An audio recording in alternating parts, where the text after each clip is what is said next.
atong makauban karon ang usa ka tinun-an sa University of Cebu nga nag-viral sa social media gumikan sa iyang Japanese anime-inspired nga mga artworks. Let's all welcome Ravin Louie Relador.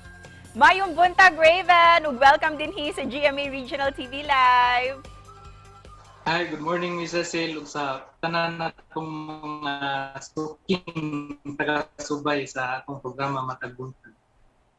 First of all, Raven, congratulations kay nag-trending ang imuhang digital art sa social media. How do you feel nga daghan kayog napabilib sa imuhang talento?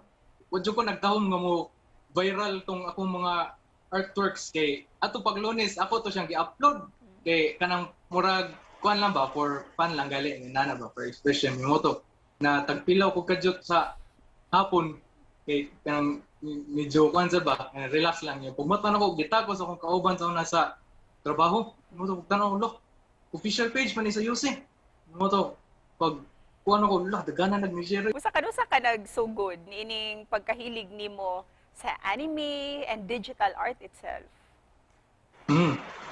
Kuan miss sa anime is kuan digid siya ingon nga in depth reya sa uban like sa akong mga kaila nga grabe kikir kananing sa anime kanang kuan lang nang medyo nala ko'y hilig pud gamay nga usa ka genre. So duha akong main jud nga damgo.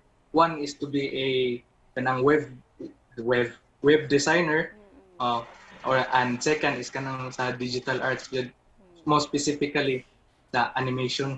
Busa, what's next for you? Ilabi na nga magsugod na ka sa imuhang bag-ong trabaho?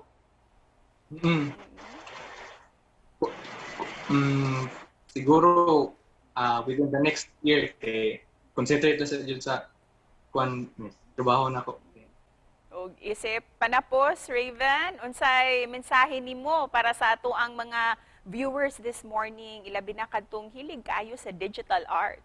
For the aspiring artists, whether traditional or digital, whether nagsugod pa mo or dugay na mo ani nga kanang field, kanang don't stop lang jud. Don't let anyone stop you from doing what you love and what you do best.